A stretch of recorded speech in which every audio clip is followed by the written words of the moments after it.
Minister साहिबा दे vision दे मुताबिक या उन्हां दी ख्वाहिश दे मुताबिक इस ट्रक दे उत्ते 4 सैकड़े बजर लोड होया तो मैं समझदा ये ट्रक उलटदा भी कोई नहीं ते सैकेंडली अगर खुदा ना खास्ता वो ते बैठन दी वजह तो उल्टिया ते वो दीवार नाल टेक लावेआ इंज बिल्कुल एक खानदान नूं तबाह बर्बाद या निस्तो नाबूद ना करिया।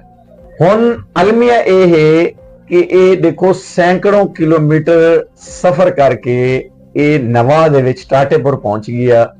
कानून नाफिज करने वाले इदारे किथाई इस पूरे रस्ते दे विच हरकत नहीं आए जेड़ा जेदी वजह तू ये हादसे का बायस बने। अगर मैं समझदा अगर चीफ मिनिस्टर उथे पहुंचा भी हाँ जनाजे विच भी शामिल थियां बाद उस खानदान नाल मेरा राबता भी है।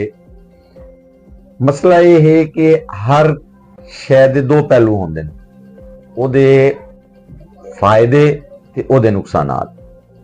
जिवें साडे चीफ मिनिस्टर साहिबा ने पिछले डे एक तजावजात के खिलाफ ऑपरेशन शुरू किया ओदे विच ओदे नाकदीन भी हन ते उन्होंने एप्रीशिएट करने वाले लोग भी हैं। इवें ही नाकदीन अपनी नज़र नाल वेखदे ते जेड़े लोग ओदे नाल फैसिलिटेट थींदे पैन वो अपनी नज़र नाल इहनूं वेखदे। हुण जनाब दे तवसत नाल अर्ज करना चाहना कि ये चीफ मिनिस्टर साहिबा ने 1.5-2 माह पहले ट्रक दे लोड दे हवाले नाल कोई हिदायत जारी कीतियां कि ये जड़ा ट्रक है ये उत्ते इन रूटीन 8 सैकड़े बजर तो लैके 11 सैकड़े बजर लोड थींदा है।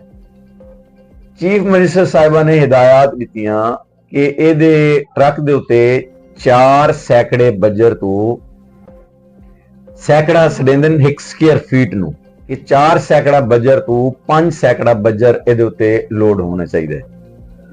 हुण पूरी साडा अलमिया ये है कि ये बजर सखी सरवर तो टुरा या ये बजर टुरा सरगोदा तो। ये ट्रक ओवरलोडेड बजर ट्रक आई ये उत्ते कोई 9 सैकड़ा प्लस बजर लोड आई।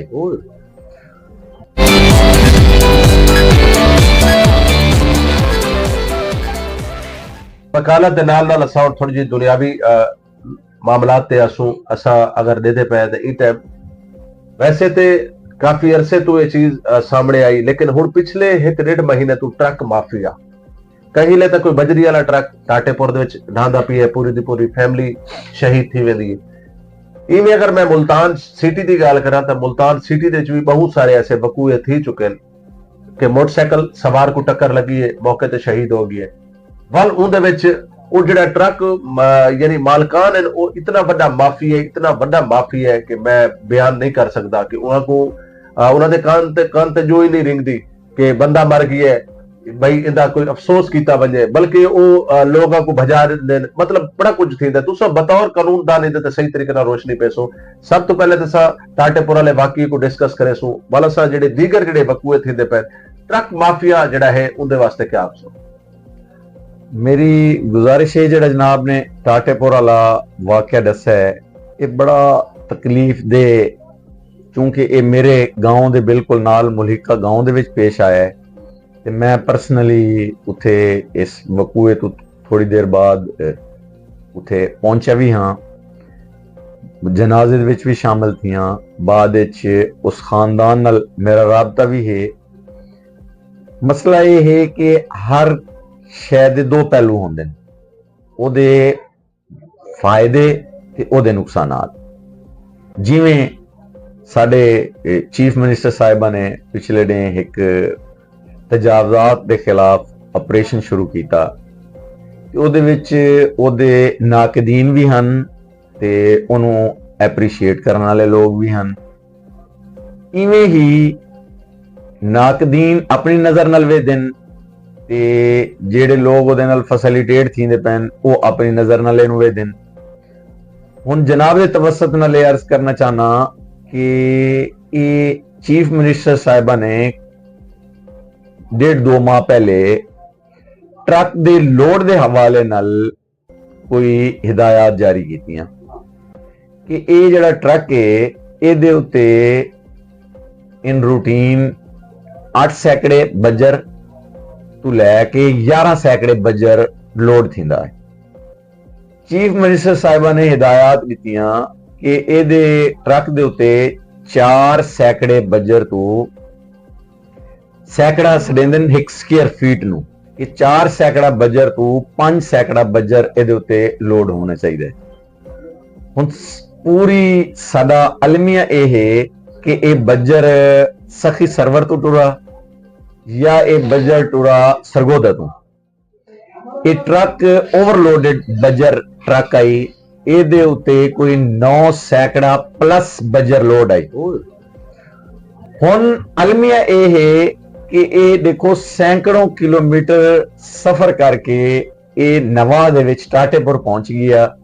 कानून नाफिज करने वाले इदारे किथाई इस पूरे रस्ते दे विच हरकत नहीं आई, हरकत नहीं आए जेड़ा जेदी वजह तू ये हादसे दा बायस बने। अगर मैं समझदा अगर चीफ मिनिस्टर साहिबा दे विजन दे मुताबिक या उन्हां दी ख्वाहिश दे मुताबिक इस ट्रक दे उत्ते 4 सैकड़े बजर लोड होविया तो मैं समझदा ये ट्रक उलटदा भी कोई नहीं। सैकेंडली अगर खुदा ना खास्ता वो ते बैठन दी वजह तो उल्टिया ते वो दीवार नाल टेक लावेया इंज बिल्कुल एक खानदान नूं तबाह बर्बाद या निस्तो नाबूद ना करया। अच्छा चो साहब जिवें कि तुसां गल कीती इहदे विच कोई शक कोई नहीं कि सखी सरवर होवे या डेरा इसमाइल खान होवे डेरा गाजी खान होवे ये बजरी तमाम दी तमाम उथों लोड थी के आंदी है।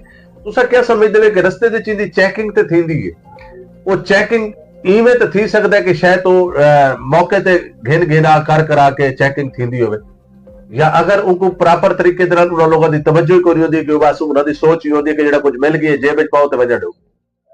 ਇਹਦੇ मेरी ज़ाती राय ये है कि जेड़े साडे मुल्क दे कानून नाफिज करने वाले इदारे हैं जेड़ी जगह दे उत्ते ड्यूटी है ये उन्हां इदारियां दी फेलियर है कि अलाउड 4 तो 5 सैकड़े ट्रक 9 तो 10 सैकड़े बजर लोड करके सैकड़ों किलोमीटर दा रोड दे उत्ते सफर कीता है ना उन्होंने जी।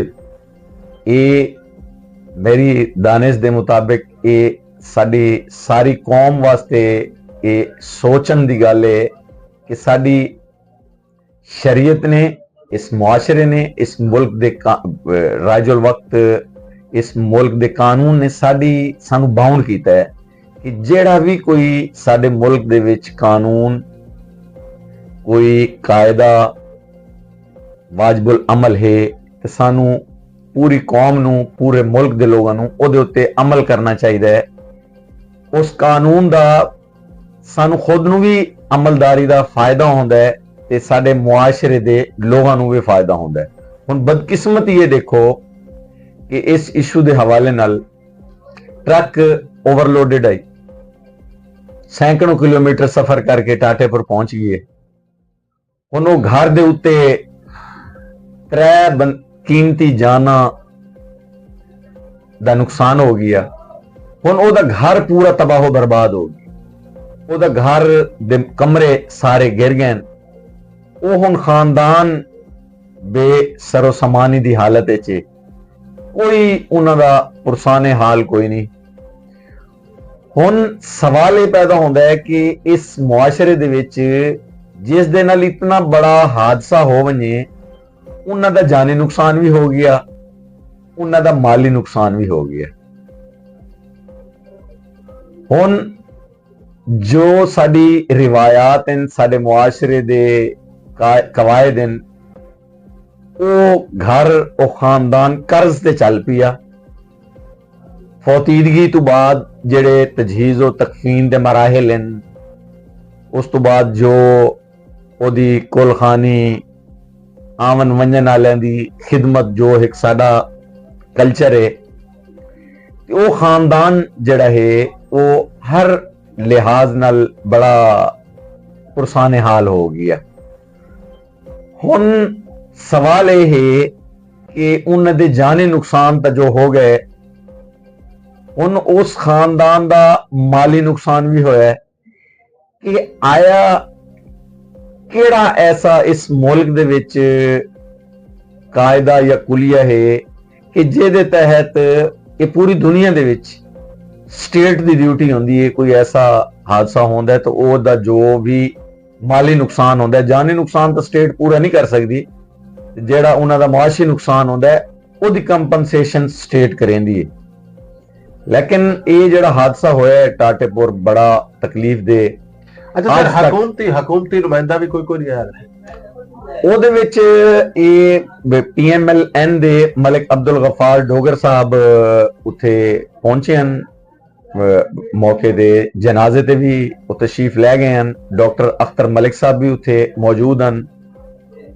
ਲੇਕਿਨ ਉਹ ਆਪਣੇ ਤਾਈਂ ਕੋਸ਼ਿਸ਼ ਵੀ ਕरेंदे ਪੈਣ ਕਿ ਜਿਹੜੇ ਅਰਬਾਬ ਇਖਤਿਆਰ ਹਨ ਉਹਨਾਂ ਤੱਕ ਇਹ ਪੈਗਾਮ ਪਹੁੰਚਾਵਣ ਕਿ ਕਮ ਅਜ਼ ਕਮ ਸਟੇਟ ਉਹਨਾਂ ਦਾ ਘਰ ਆਪਣਾ ਜ਼ਮੀਨ ਬੋਸ ਹੋ ਗਈ ਹੈ, ਕਿ ਉਹਨਾਂ ਦਾ ਘਰ, ਉਹਨਾਂ ਦਾ ਇਨਫਰਾਸਟ੍ਰਕਚਰ ਜਿਹੜਾ ਪਹਿਲੇ ਮੌਜੂਦ ਹੈ ਉਸ ਹੱਦ ਤੱਕ ਤਾਂ ਸਟੇਟ ਦੀ ਜ਼ਿੰਮੇਵਾਰੀ ਹੈ ਕਿ ਉਹਨੂੰ ਸਟੈਂਡ ਕਰਵਾਵਣ, ਉਹਨਾਂ ਨੂੰ ਜ਼ਿੰਦਾ ਰਹਿਣ ਦਾ ਹੱਕ ਦੇਣਾ ਚਾਹੀਦਾ ਹੈ। ਲੇਕਿਨ ਅੱਜ ਤੱਕ ਬਦਕਿਸਮਤੀ ਨਾਲ ਉਹ ਲੋਕ ਆਪਣਾ ਬੜਾ ਅਸਲਮ ਭੱਟੀ ਸਾਹਿਬਾਨ ਜਿਨ੍ਹਾਂ ਦੀ ਡੈਥ ਹੋਈ ਹੈ ਉਸ ਹਾਦਸੇ ਦੇ ਵਿੱਚ, ਉਹਨਾਂ ਦੀ ਵਾਲਿਦ ਜ਼ਈਫ ਉਲ ਉਮਰੀ ਹਨ, ਉਹ ਬਲਕਿ ਅਗਲੇ ਨੇ ਉੱਥੇ ਉਹਨਾਂ ਦੀ ਵਾਲਦਾ ਫਰਮਾਉਂਦੇ ਪਏ ਹਨ ਚੀਫ ਮਿਨਿਸਟਰ ਸਾਹਿਬਾਨ ਨੂੰ ਮੁਖਾਤਬ ਥੀ ਕਿ ਮਰੀਮ ਨਵਾਜ਼ ਆਵੇਆ ਸਾਡਾ ਦੁੱਖ ਵੰਡਾਵੇ ਹਾ। ਤੇ ਮੈਂ ਤੁਹਾਡੇ ਤਵਸਤ ਨਾਲ ਵੀ ਅਰਬਾਬ ਇਖਤਿਆਰ ਨਾਲ ਮੁਲਤਮਿਸ ਹਾਂ ਕਿ ਉਹਨਾਂ ਦੀ ਇਹ ਜਿਹੜੀ ਇਤਨਾ ਬੜਾ ਕਰਬ ਤੋਂ ਗੁਜ਼ਰੇ, ਉਹਨਾਂ ਦੀ ਜੋ ਆਪਣਾ ਕੰਪਨਸੇਸ਼ਨ ਹੋ ਸਕਦੀ ਹੈ ਉਹ ਗਵਰਨਮੈਂਟ ਦੇ ਲੈਵਲ ਤੇ ਉਹ ਹੋਣੀ ਚਾਹੀਦੀ ਹੈ।